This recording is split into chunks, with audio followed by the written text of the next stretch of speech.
दो परमाणु महाशक्तियां आमने सामने। वेनेजुएला में अमेरिकी सैन्य कार्रवाई से उपजा तनाव भी शांत भी नहीं हुआ था कि अमेरिका ने उत्तरी अटलांटिक महासागर में रूसी झंडा लगे तेल टैंकर को कब्जा लिया, जिसकी तस्वीर इस वक्त हम आपको दिखा रहे हैं। ये तस्वीर देखिए। हालांकि ये तस्वीर एक दिन पहले की है, लेकिन इसका इंपैक्ट बहुत खतरनाक हो रहा है। अमेरिका और रूस दोनों एक दूसरे को एटमी धमकी दे रहे हैं। इस टैंकर की सुरक्षा के लिए रूसी पनडुब्बी भी साथ चल रही थी। अमेरिका की इस कार्रवाई ने दोनों महाशक्तियों के बीच तनातनी बढ़ा दी है। दो टैंकर अभी तक अमेरिका ने कब्जा लिए हैं और रूस के वरिष्ठ सांसद आंद्री क्लिशास ने इसे समुद्री हमला करार दिया है, समुद्री डकैती करार दिया है। दूसरी तरफ व्हाइट हाउस ने कहा है कि वो सभी प्रतिबंधों को सख्ती से लागू करेगा। इस घटना के कुछ ही देर के बाद अमेरिका ने कैरिबियन सागर में एक और जहाज पर कब्जा किया। अंतर्राष्ट्रीय नियमों को दरकिनार कर जिस तरह से अमेरिका सैन्य कार्रवाई कर रहा है, उसने वैश्विक संकट को गहरा दिया है और तीसरे वर्ल्ड वॉर की आशंका को जन्म दे दिया है। अमेरिकी यूरोपीय कमान ने इंटरनेट मीडिया पर अमेरिकी प्रतिबंधों के उल्लंघन के आरोप में व्यापारिक पोत बेला 1, जिसे मरीनरा के नाम से जाना जाता था, उसको जब्त करने की घोषणा कर दी। अमेरिका पिछले महीने इस टैंकर का पीछा पिछले महीने से कर रहा था, क्योंकि इसने वेनेजुएला के आसपास प्रतिबंधित तेल जहाजों पर अमेरिकी नाकेबंदी से बचने की कोशिश की थी। अब यह तेल टैंकर अमेरिकी तट रक्षक बल के कब्जे में है।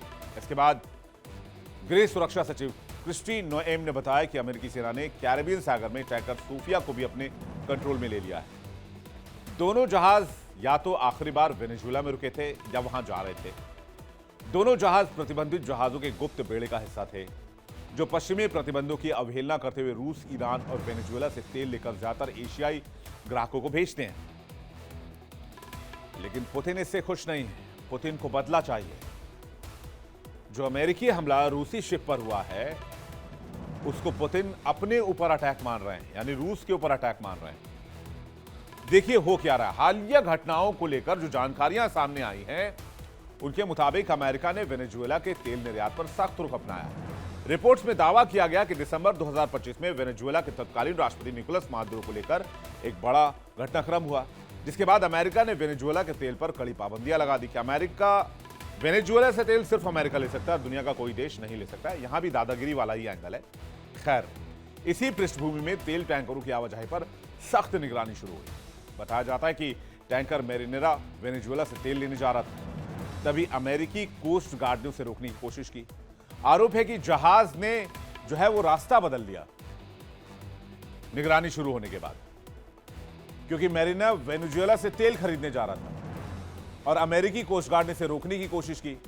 जब रोकने की कोशिश की तो जहाज ने अपना रास्ता बदल लिया और बाद में उस पर रूस का झंडा लगा दिया गया। इसके बाद रूसी नौसैनिक जहाजों और पनडुब्बियों ने उसे एस्कॉर्ट भी किया। 7 जनवरी को अमेरिकी स्पेशल फोर्सेस ने हेलीकॉप्टर के जरिए जहाज पर चढ़ने की कोशिश की और बाद में से कब्जे में ले लिया। इसी दौरान एक और टैंकर सूफिया को भी जब्त किए जाने की खबर आई। यह पूरा मामला ऐसे समय में सामने आया है जब एक तरफ यूक्रेन युद्ध से जुड़ी शांति वार्ताओं की चर्चा है और दूसरी तरफ लैटिन अमेरिका में अमेरिका अपनी पकड़ जो है मजबूत कर रहा है और रूस पर एक्शन ले रहा है। रूस लंबे समय से वेनेजुएला का रणनीतिक सहयोगी भी रहा है, जबकि अमेरिका वहां अपने प्रभाव को लेकर सतर्क है। विशेषज्ञ मानते हैं कि यही वजह है कि एक टैंकर की घटना भी बड़े भू राजनीतिक तनाव का कारण बन सकती है। सैन्य जानकारों का कहना है कि फिलहाल सीधे रूस अमेरिका युद्ध की संभावना तो कम है, लेकिन सेकेंड वर्ल्ड वॉर भी डायरेक्ट स्टार्ट नहीं हुई थी, फर्स्ट वर्ल्ड वॉर भी डायरेक्ट स्टार्ट नहीं हुई थी। ऐसी छोटी छोटी एस्केलेशन की जो घटनाएं होती हैं, वो बड़े युद्ध की परिस्थितियों को जन्म देती हैं। दोस्तों, ये रूस अपने ऊपर हमला मान रहा है। रूस ने इसको अपने खाते में लिख लिया है कि अमेरिका ने मेरे साथ ऐसा किया, इसका बदला लेना है। ऐसी छोटी छोटी चीजें जुड़ती जाएंगी और एक दिन एक बड़ा धमाका होगा।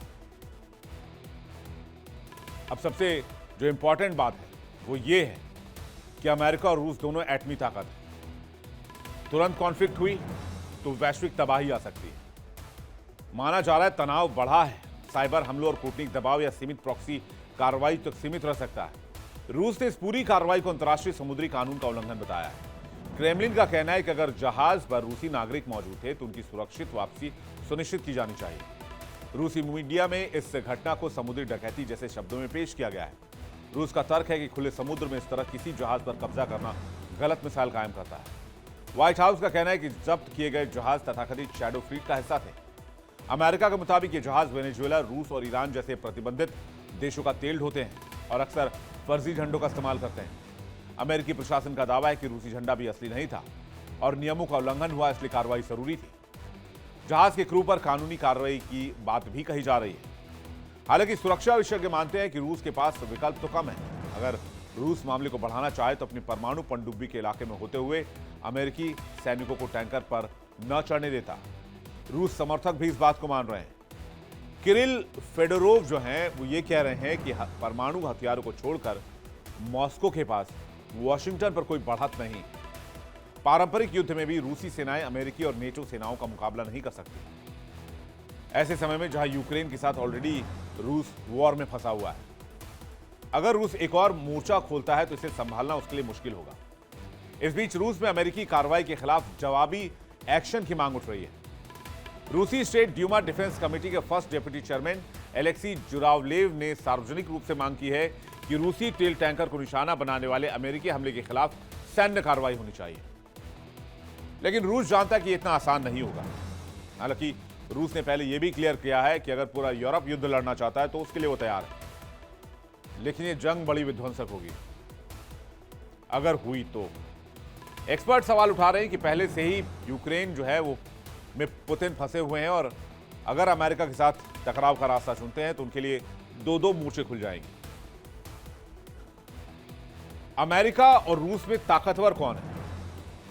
अगर सैन्य ताकत की बात की जाए तो ग्लोबल फायर पावर इंडेक्स 2024 की रिपोर्ट कहती है कि अमेरिका दुनिया का सबसे शक्तिशाली देश है।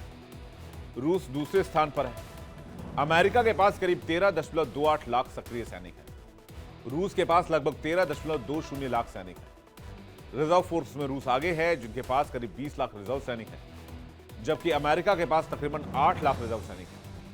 रक्षा बजट में अमेरिका बहुत आगे है। 2024 में अमेरिका का रक्षा बजट लगभग $820 बिलियन रहा और जो करंट ईयर में $1.5 ट्रिलियन यानी कि लगभग दोगुना कर दिया अमेरिका ने। इसे अमेरिका की मंशा समझ सकते हैं। डिफेंस बजट को डबल करने का मतलब अमेरिका पूरी दुनिया को अपने हिसाब से नचाना चाहता है। जो अमेरिका कहेगा वही करना होगा, वरना अमेरिका से जंग लड़नी होगी।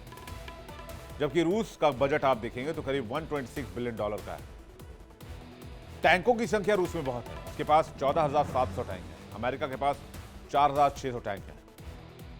एयरफोर्स में अमेरिका आगे है। उसके पास 13,000 से ज्यादा विमान है और 5,700 से ज्यादा हेलीकॉप्टर हैं, जबकि रूस के पास विमानों और हेलीकॉप्टर्स की संख्या से काफी कम है। नौसेना की बात करें तो रूस के पास जहाजों की संख्या कुल ज्यादा है, लेकिन अमेरिका के पास आधुनिक विध्वंसक पोत है और वैश्विक पहुंच है, इसलिए समंदर में अमेरिका को कोई चुनौती नहीं दे सकता है। नेवी पावर बहुत स्ट्रांग है।